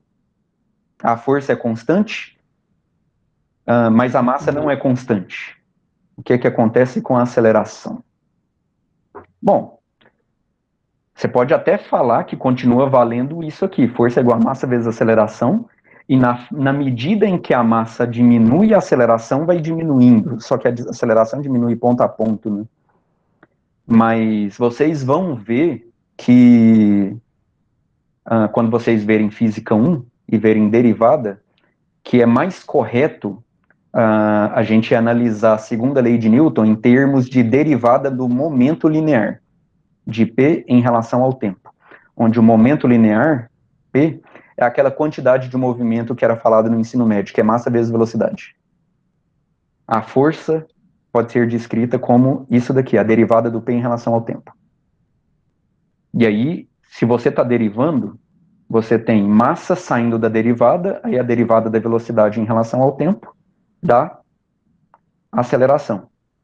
Mas isso é quando a gente assume que a massa é constante no tempo.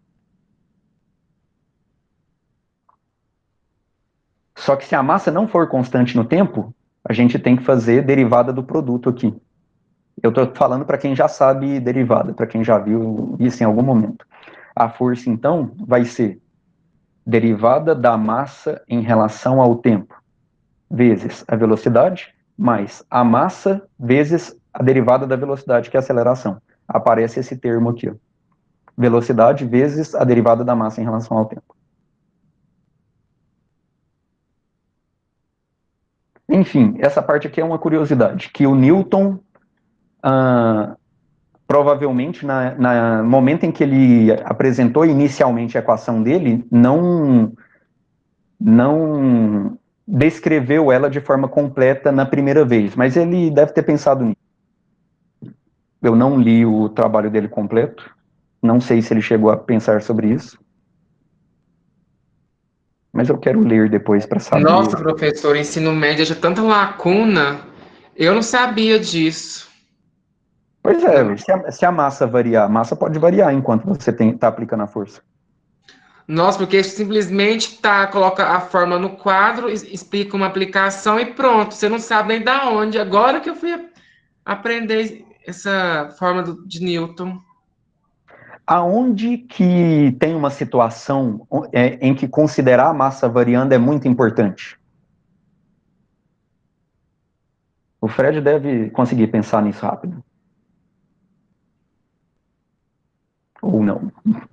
Bom, a variação de massa em relação à aceleração é quando você está, por exemplo, fazendo logística de fluido, porque a massa pontual está variando, tem um deslocamento. Se você quiser mexer, por exemplo, se você quiser partir um trem, inclusive se você olhar a partida de qualquer trem, você vai ver esse tipo de efeito aí bem claro. A outra é quando você tem, por exemplo, parque de diversão, onde você tem aqueles brinquedos do parque de diversão, não é o roller coaster também, mas aquele, como é que chama? Um que você vai sendo içado e depois ele solta você. Ou qualquer outro modo, né? Eu não sei o nome daquele lá. Isso são alguns. Mas essas situações aí, O outro é quando você tem caminhão-pipa de distribuição para fazer regar espaços grandes. A massa dele está variando, e aí o cara não consegue, se ele não tomar conta com aquilo, ele tem que mudar a força durante o trajeto, porque senão o caminhão simplesmente vai desembestar. Esses são exemplos, tá? sim. Não, mas a maioria dessas situações aí, dá para considerar que a massa é constante. Tipo, o caminhão-pipa, no momento em que ele está descarregando porque ele está molhando alguma coisa, ele está andando devagarzinho, e a vazão de água não é tão alta comparado com a massa total que está lá. A massa total dele perde 45% a 50% da massa. Sim, mas demora. Essa perca é lenta, então em cada instante de tempo, se você considerar assim, 1 minuto de movimento do caminhão, dá para você desprezar a perca naquele 1 minuto. Sabe, a massa total do caminhão com líquido, você pode considerar a mesma em 1 minuto de movimento, por exemplo. Tá bom, então se quer um negócio mais rápido, a gente pode pegar e perder, por exemplo, um elétron num nêutron, ou um príon num nêutron.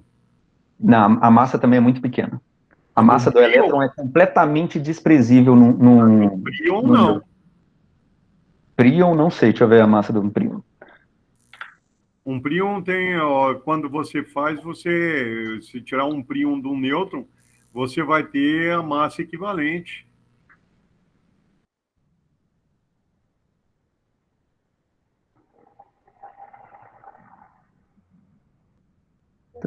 Ixi, nem aparece aqui. Bom, então vou ter que ver isso depois. Mas, enfim, uma situação que não tem como desprezar mesmo é um lançamento de foguete. Lançamento de foguete tem que levar em consideração a variação de massa, porque a queima do combustível é muito rápida. E a massa de combustível no foguete é muito grande. Sabe? Quase que... Eu não sei se tem outro foguete em massa lá só de combustível dele. Mas, tipo, você perde quase que toda a massa do foguete só na decolagem, em poucos minutos de decolagem. O que mais que a gente tem para hoje?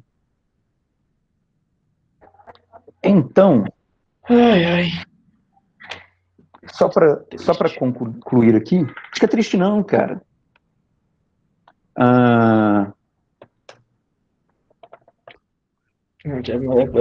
Só para constar, a Voyager, das 635 toneladas de peso dela, 500 toneladas dela são combustível.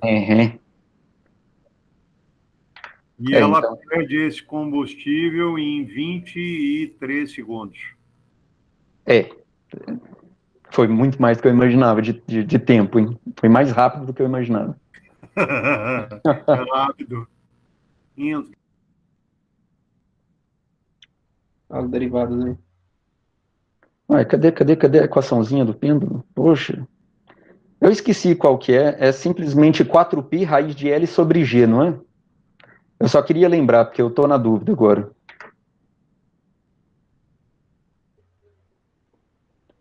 Pêndulo simples. Deixa eu ver se está aqui. É isso aqui. Então, o que o Galileu fez também quando ele via lá as luminárias das igrejas balançando, e eu acho que ele estava entediado em ver a missa em si, aí ele começava a comparar o período de oscilação dos candelabros lá, né, das luminárias, usando talvez o próprio pulso. Ele via que às vezes muitas tinham tamanhos, não comprimentos diferentes, mas tamanhos na construção, o que faria com que elas tinham pesos diferentes, e mesmo assim elas oscilavam com o mesmo período. Então tinham candelabros lá, tinham pêndulos lá, lustres de comprimentos análogos, mas com massas diferentes, e elas oscilavam mais ou menos com o mesmo período. Isso foi uma coisa que chamou a atenção dele. E aí ele observou que, se você tem um pêndulo com uma certa massa e ele vai oscilar, ele fez estudo de qual é o período de oscilação.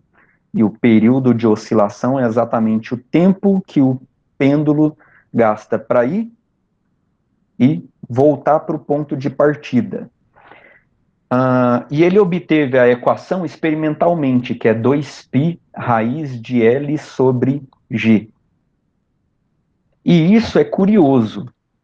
Tipo, hoje em dia, a gente consegue demonstrar matematicamente a partir da segunda lei de Newton. A gente tira da segunda lei de Newton essa equação aqui. Tá? Vocês vão fazer isso nas disciplinas aí de mecânica. Porém, o Galileu não tinha a segunda lei de Newton para ajudá-lo a fazer essa conta e obter matematicamente isso. Ele teve que obter empiricamente. Então, se ele partisse das leis de Newton, partindo das leis de Newton, para obter essa equação,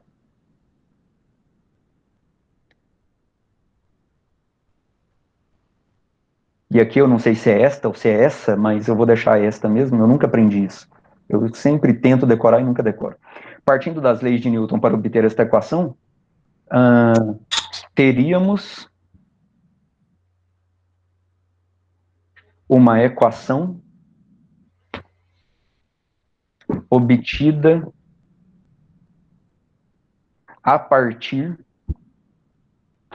de primeiros princípios.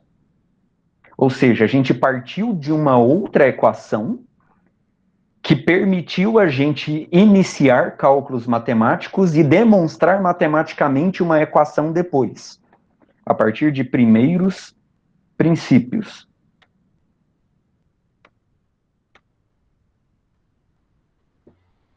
Mas Galileu, que eu coloquei aqui em minúsculo, eu já estou terminando, tá? Eu só preciso discutir o pêndulo para eu passar uma tarefinha para vocês. Mas Galileu obteve esta equação experimentalmente.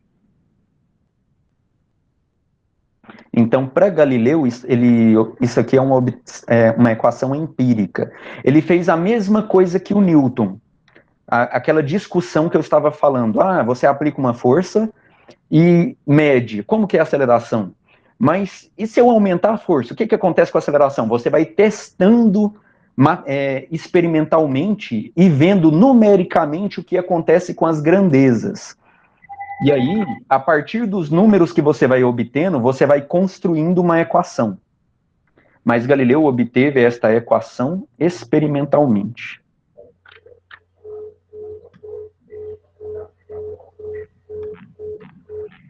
O que o Galileu fez? Pegou um pêndulo com a massa, media a ida e a volta, qual que era o tempo de ida e volta. Então, media período.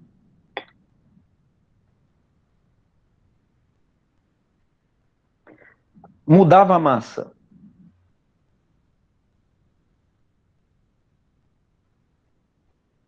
Minha massa ficou com 4 perninhas aqui, ó, que bizarro. Mudava a massa. Então ele fez isso para uma massa em minho, media o período. 2 vezes em minho, 3 vezes em minho, 4 vezes em minho. Então, ia fazendo para massas diferentes, mas mantendo os outros parâmetros constantes. Experimentalmente, você sempre tem que mudar um parâmetro de cada vez para você não ficar perdido. Você tem que conseguir ter controle de todos os parâmetros possíveis. Então, primeiro, isso daqui não pode ser uma linha grossa, não pode ser uma linha muito pesada, uma corda, por exemplo, tem que ser uma linha fininha. Isso daqui não pode ser uma bolinha de papel, por exemplo, muito fininha, ela tem que ter uma densidade alta, uma bolinha com um peso até grande, porque se for uma bolinha de papel, ela não vai balançar direito, a resistência do ar não vai poder ser desprezada. É como se fosse o atrito. Como é que a gente despreza o atrito no problema do pêndulo? Fazendo com que a corda seja bem fininha e fazendo com que essa massa seja uma massa até relativamente grande.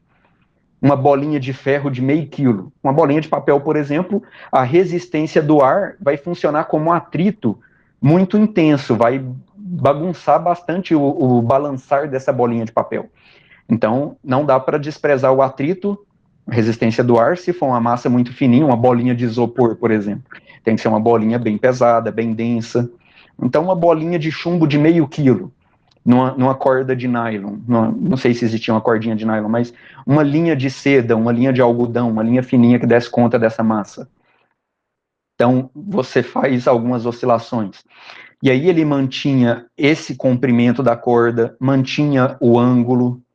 Você não faz para ângulos diferentes se você quer mudar a massa. Então, faz para várias massas e mantém os outros parâmetros iguais. Ele mudou várias massas e fazia as medidas. O que vocês acham que ele obteve? Olhando para cá, ó, olhando para essa equação, o que acontece com o período para diferentes massas?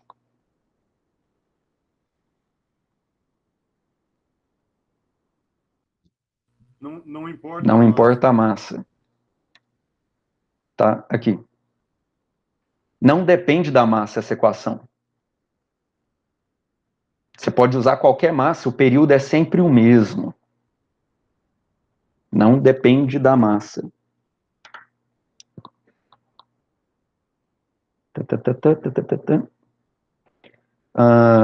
Certo. Aí depois ele mudava o comprimento.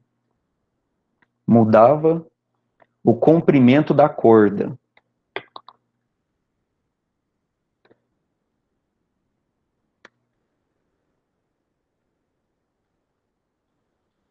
L. E aí mantinha a massa fixa. Obviamente, se você vai mudar um parâmetro, você mantém os outros fixos, e aí mudava o comprimento da corda. O que ele observava? Que se mexesse no comprimento da corda, mudava o período, mas a relação não era direta. A relação não era direta. Ele não observava que se você dobrasse o comprimento, você dobrava o período. Ele não observava que se você encurtasse o comprimento da corda pela metade, você diminuía pela metade o período. O que ele observava? Um número que ele precisava adequar matematicamente. Então, qual que é a primeira coisa que a gente pensa? Que o período ele deve ser proporcional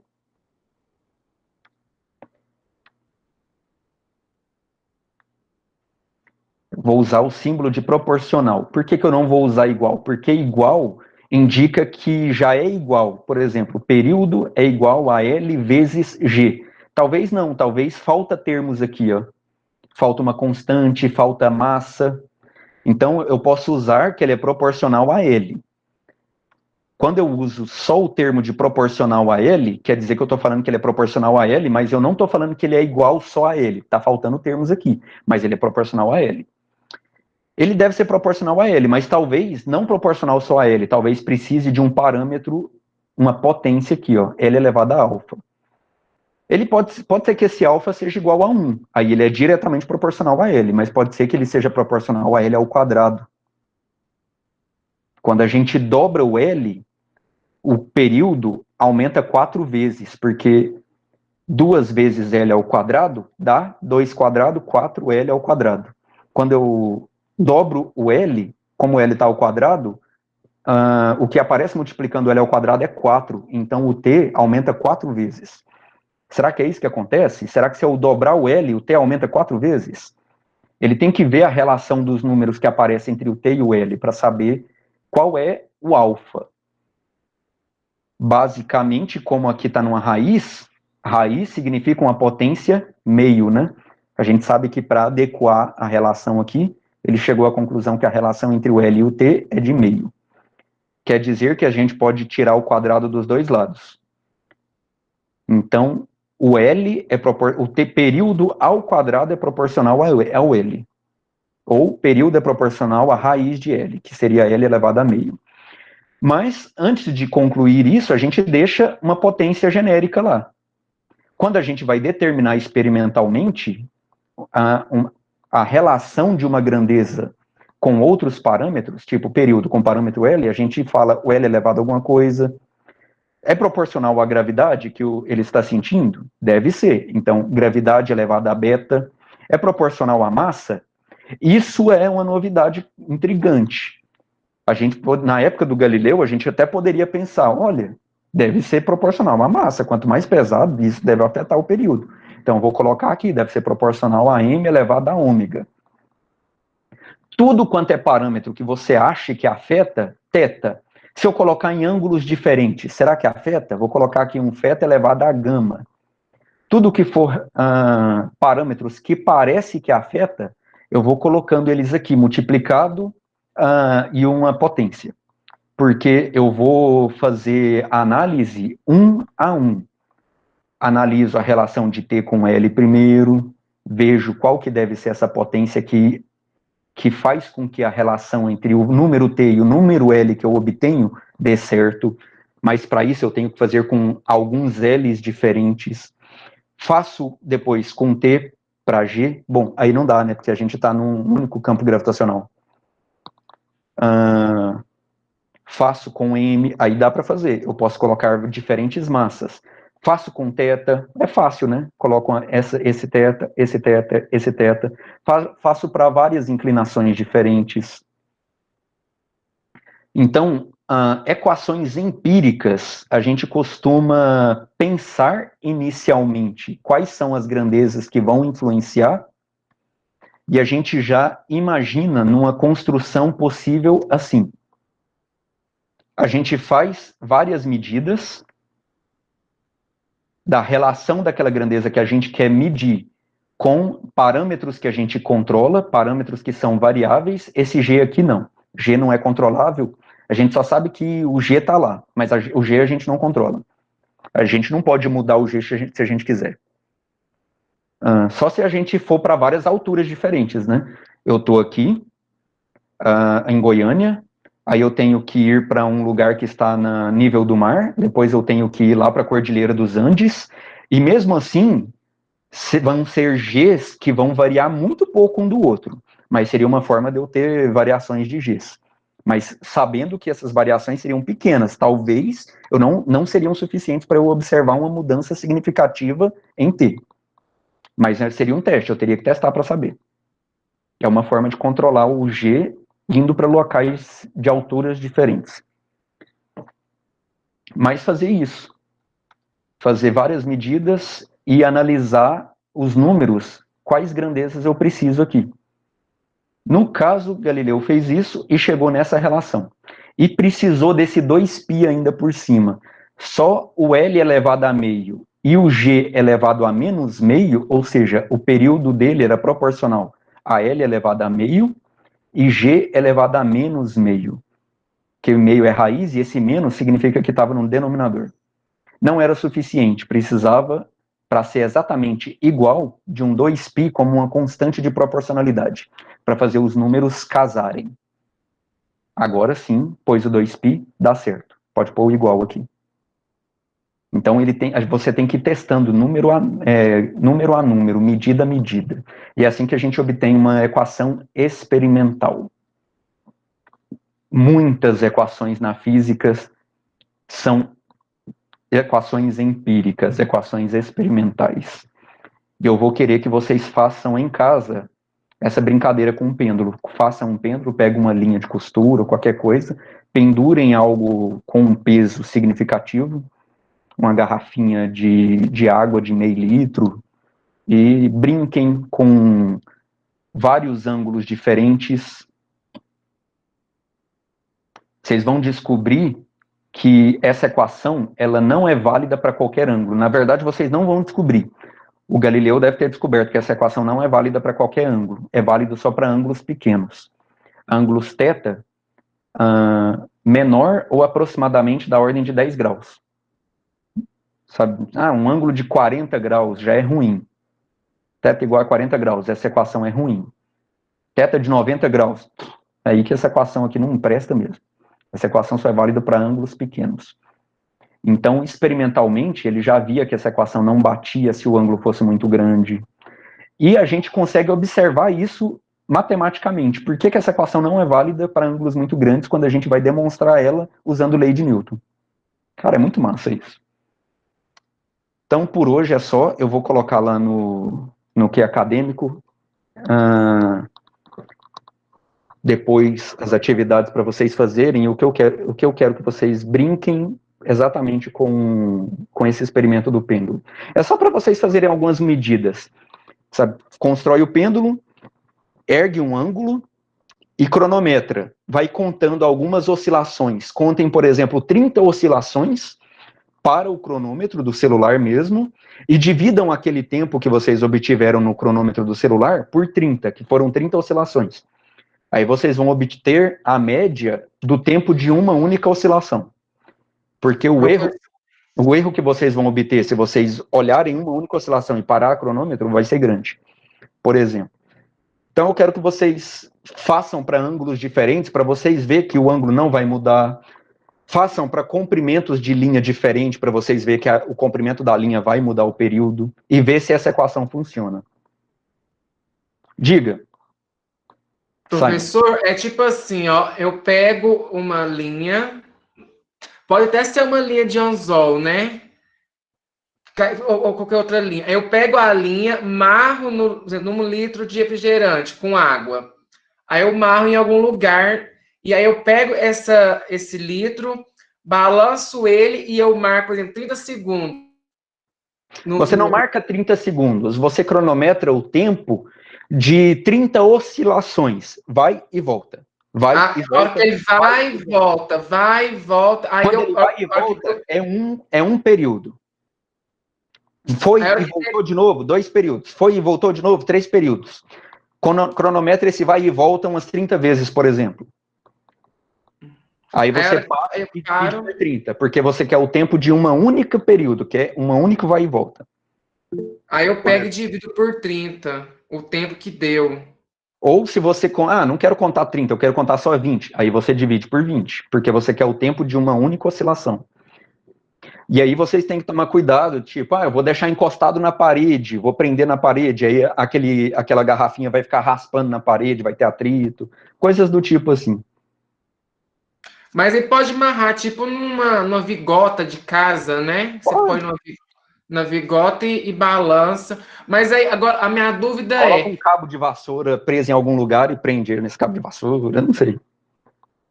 Alguma coisa assim. O duro é só o ângulo, né?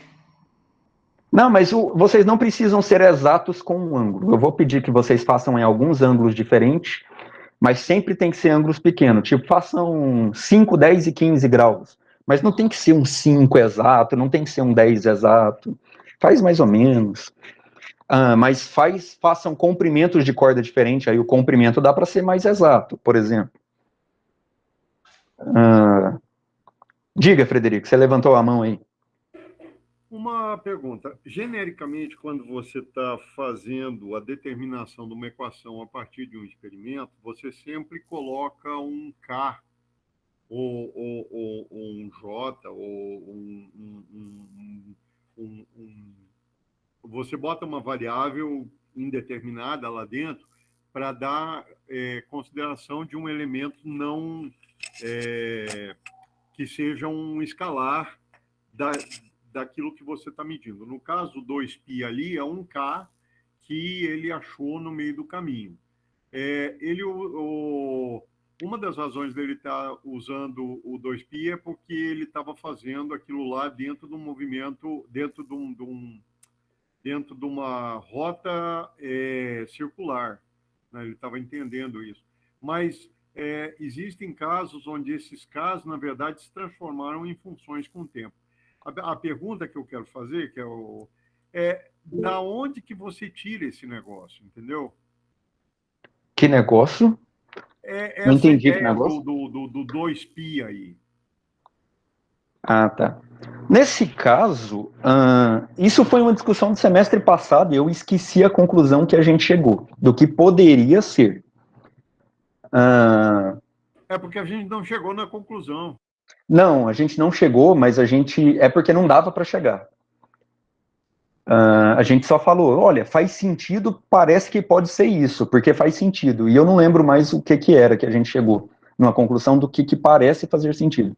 O que parecia fazer sentido é que, como ele estava descrevendo um arco de uma curva, fazia sentido que aquilo lá fosse algum parâmetro de curva. E 2π é o parâmetro de curva padrão, que é justamente os radianos que são escalados pela relação do comprimento pela gravidade. Então, pode ser. Pode foi ser essa discussão que a gente tinha lá. Ele não tinha aquele diagrama de forças ainda, porque ele não tinha aquele ferramenta do Newton, né, das leis de Newton. Não, ele não precisava do diagrama de força, porque o pêndulo descrevia o arco. Sim, eu digo o pêndulo descreve o arco, mas não é necessariamente óbvio que se você introduzir o 2π, vai fazer aparecer a gravidade. Talvez ele quis fazer aparecer a gravidade e, naturalmente, o 2π apareceu. Aí tem que ver o que ele pensou, né? Não sei se... Ele já tinha um número de gravidade para ser colocado lá? Eu não li os livros dele, pode ser que os livros dele mostrem isso, qual foi o raciocínio dele.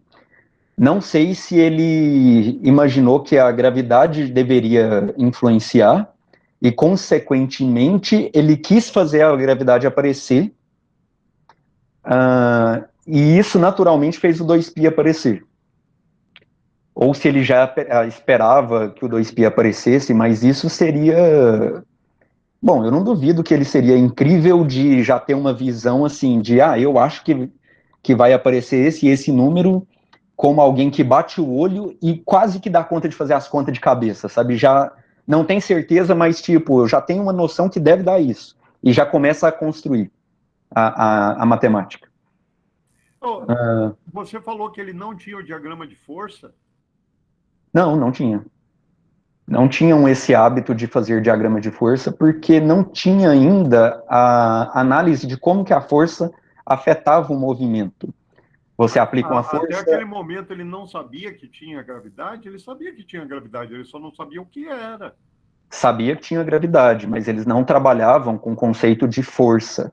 Que força gerava uma aceleração. Eles até sabiam que força gerava uma aceleração, mas não adiantava, porque eles não sabiam matematicamente como era isso. Isso é a segunda lei de Newton, veio depois, né? Força é igual a massa vezes aceleração. Então, diagrama de força não permitia ele colocar as forças, a força gravitacional no objeto do pêndulo, da massa do pêndulo, e decompor na direção da linha, tipo isso daqui, né?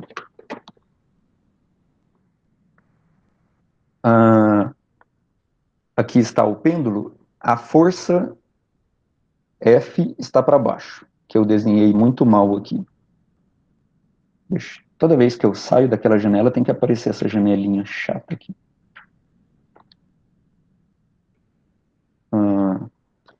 Poderia dizer que apareceu o G porque ele sabia que aqui tinha uma força-peso e ele decompôs essa força-peso na direção da linha, na direção da corda e na direção perpendicular à corda. E aí ele sabia que era essa componente de força que gerava um movimento, onde isso daqui seria um um mg seno θ e o mg seno θ que dava o ma, só que isso tudo é lei de Newton. Essas coisas ele não tinha essa ferramenta ainda para ser aplicada. E aí a gente poderia pensar que o G sairia dessa aplicação. Só que ele não tinha essas aplicações ainda, essas ferramentas desenvolvidas. Onde você aplica uma força, e a força, você sabe qual vai ser a aceleração que vai surgir. Sabe? Porque não se conhecia a relação entre aceleração e força. Só se conhecia... Eu não estou falando da relação entre as duas. Eu estou falando do fato dele ter como desmontar esses dois vetores. Pois é, ele não entendia sei. Força. Não sei se eles entendiam força, e mesmo que entendesse, mesmo que ele pensasse numa força como vetor e desmontasse, em que isso ia ajudar ele? Se ele não aplicava na forma como a gente aplica hoje.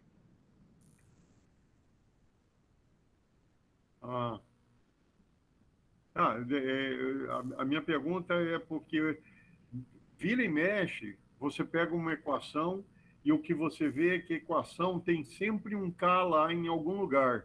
E aquele K é um coeficiente que brota no final da história. Mas até mas isso... Não, mas isso tem um porquê. Isso é uma mera questão de proporção.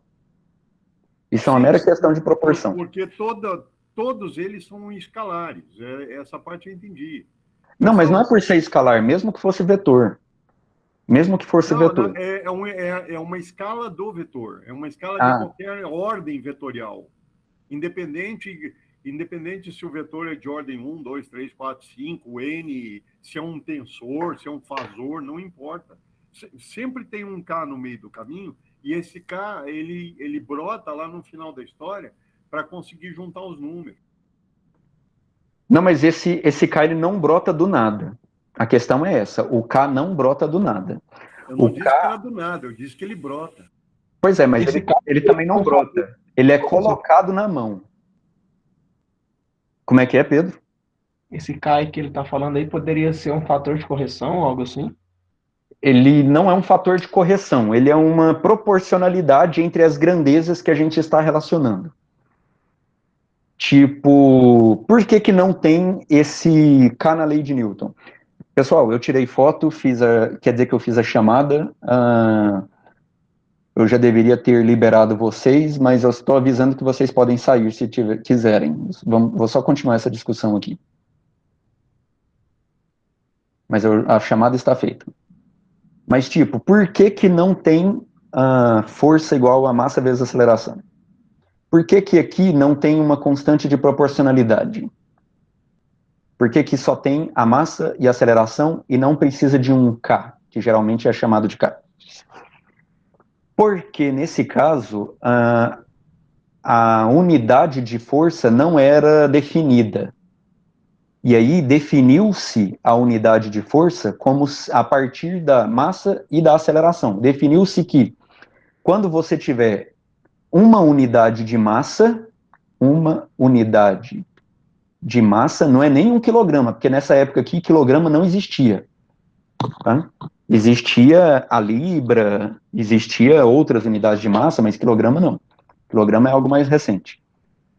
Uma unidade de massa, e essa unidade de massa gerar uma unidade de aceleração, então você terá uma unidade de força. Então a gente definiu a unidade de força a partir dessa equação aqui. Quando você tiver uma unidade de massa vezes uma unidade de aceleração, isso te dá exatamente uma unidade de força. Então você não precisa de uma constante, porque 1 vezes 1 dá 1. Agora, na equação do pêndulo, por exemplo, período, comprimento, sobre gravitação, sobre aceleração gravitacional, raiz, isso daqui já tinha unidade, já existia o segundo, o comprimento já tinha unidade, que eu não sei qual era a unidade que o Galileu usava na época como italiano, mas os ingleses usavam muito as jardas, usavam muito as polegadas, mas eu não sei qual era a unidade que o Galileu usava. Mas era uma unidade de comprimento. Um metro ainda não existia. Unidade de comprimento e, consequentemente, a aceleração gravitacional era essa unidade de comprimento dividido por segundo ao quadrado. E o segundo já era segundo mesmo. Aqui, a unidade do período já existia, a unidade de L já existia, a unidade de aceleração gravitacional já existia. Então, não tinha como a gente definir, por exemplo, a unidade do período a partir dessa equação, falando assim, quando a gente tiver, a partir dessa equação, uma unidade de comprimento, tiver um objeto de massa, né? Tipo, vamos definir assim, que quando a gente tiver um pêndulo de um objeto com uma unidade de massa, uma massa qualquer, não precisa nem ser uma unidade, porque não entra massa nessa equação, com a massa qualquer, não precisa ser unidade de massa, um objeto com a massa qualquer, mas pendurada por uma unidade de comprimento, e na presença de um campo gravitacional G igual a tanto, bom, então na verdade não poderia ser igual a 1, teria que ser, vamos supor que o metro fosse conhecido, né, 9,8 metros por segundo ao quadrado. Se não fosse o metro, a aceleração gravitacional seria outro valor. Mas, como eu não sei qual que era a unidade de comprimento que o Galileu estava usando, então eu deixo 9,8 como se fosse metro mesmo. Então, aqui não seria uma unidade. Teria que ser necessariamente uma corda de 9,8 metros. Teria que definir exatamente que, quando tivesse uma corda, uma massa pendurada por uma corda de 9,8 metros, na presença de um campo gravitacional de 9,8 metros por segundo ao quadrado, a gente teria 9,8 aqui, dividido por 9,8, isso daria exatamente 1 segundo. Se a gente estivesse definindo o segundo a partir dessa equação. Mas a gente não estava definindo o segundo a partir dessa equação, porque essa definição permitiria a gente não precisar de nenhuma constante. A gente estaria definindo a unidade desse período a partir dessas razões aqui de L e G. Na verdade, se eu pegar e definir o segundo, se eu pegar o segundo como eu tenho ele definido hoje, e pegar uma corda de 9,8 metros e colocar uma massa nele, o resultante que eu vou ter vai ser 2π. Dentro de um segundo. Sim, o resultado seria bem próximo de 2π. Por quê? Porque o segundo não foi definido assim. O segundo está definido. O segundo está definido. Não por essa forma. Na verdade, eu vou medir um segundo e o resultado que eu vou receber vai ser 2π. E aí isso vai estar errado, porque eu disse assim, eu estou medindo um segundo, como é que o meu segundo, que tem que ser 1, é 2π? Então eu vou ter que Mas dividir. não é 1. Mas não é 1. A questão é essa. Qual que vai ser o tempo se eu usar essa equação que você acabou de me mostrar para uma corda de 9,8? Eu vou medir e ele vai dar 2π. Agora, isso não bate com o tempo, porque tempo é um segundo. Não vai dar 2π. Isso depende do que a gente definir como sendo um segundo. Não. Estou falando o seguinte. Presumindo que um segundo seja um tempo determinado, certo? Sim. Eu determinei o tempo. Então, Exato. Eu sei quanto vale o segundo. Se eu quero calcular o K aqui, o que eu faço? Se eu quero calcular o K aqui, eu faço T sobre K. Igual, T sobre K vai ser igual a raiz de L sobre G. De certa forma, é só medir esse K experimentalmente.